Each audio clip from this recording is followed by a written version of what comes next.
Au printemps 1975, les événements vont prendre une tournure encore plus inquiétante. Dawn, la fille aînée du couple Smurl, va raconter qu'elle voit des silhouettes flotter dans sa chambre tous les soirs. Et ce n'est pas la seule à avoir été témoin de phénomènes étranges. Depuis des mois, la famille entend des bruits de pas dans les escaliers comme si quelqu'un se baladait dans la maison. Sauf que pour Jack, le père, lui, il est formel, il n'y a personne dans la maison. Pour la famille Smurl, cette maison qui devait être la maison du bonheur est en train de se transformer en véritable cauchemar. On pourrait penser que la première réaction de la famille aurait été de fuir, mais après des mois de galère pour trouver un nouveau domicile, on peut comprendre que la famille ait décidé de rester dans cette maison. Si au début les époux Smurl vont tolérer ces étranges phénomènes, la naissance des jumelles, Shannon et Karyn, va mystérieusement faire basculer le destin de cette famille dans l'horreur. Pendant des années, la famille Smurl va tenter d'expliquer rationnellement ce qui se passe dans leur maison. En fait, cette famille s'habitue à vivre avec des bruits inexplicables et des phénomènes étranges. La famille va même s'agrandir. En 1977, Janet Smurl met au monde 2 filles jumelles, Shannon et Karyn. Sans qu'on comprenne pourquoi, à la naissance des jumelles, les phénomènes vont devenir de plus en plus étranges.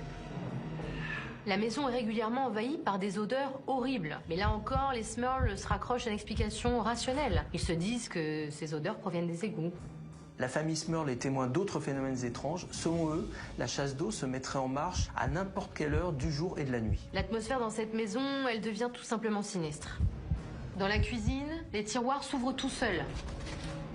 Par moments, ils sont face à des chutes de température soudaines et le père, Jack, va également indiquer avoir été touché par des mains glaciales.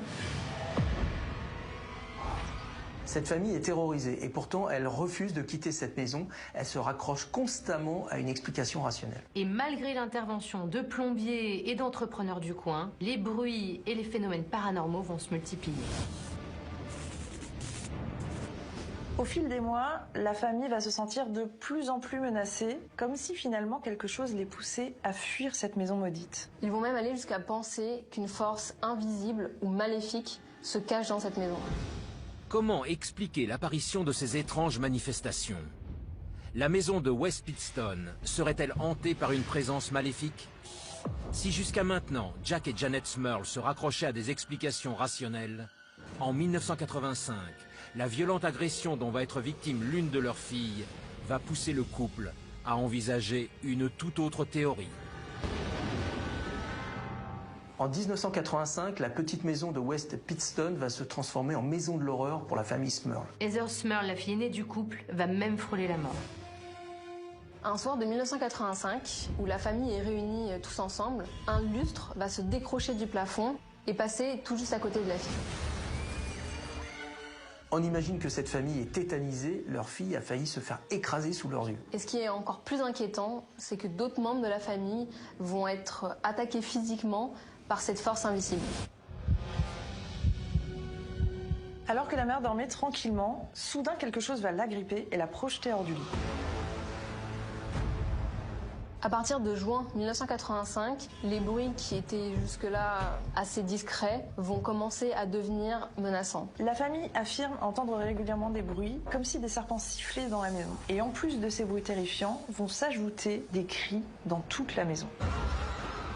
On pourrait penser que la famille est folle ou qu'elle invente toute cette histoire. Mais les bruits vont se faire si menaçants que même les voisins des Smurl vont en être témoins. Ces voisins vont affirmer avoir entendu des gens hurler dans la maison. Mais le pire, c'est que ces hurlements interviennent alors que toute la famille Smurl est absente. Et dans le voisinage, on commence à se poser des questions.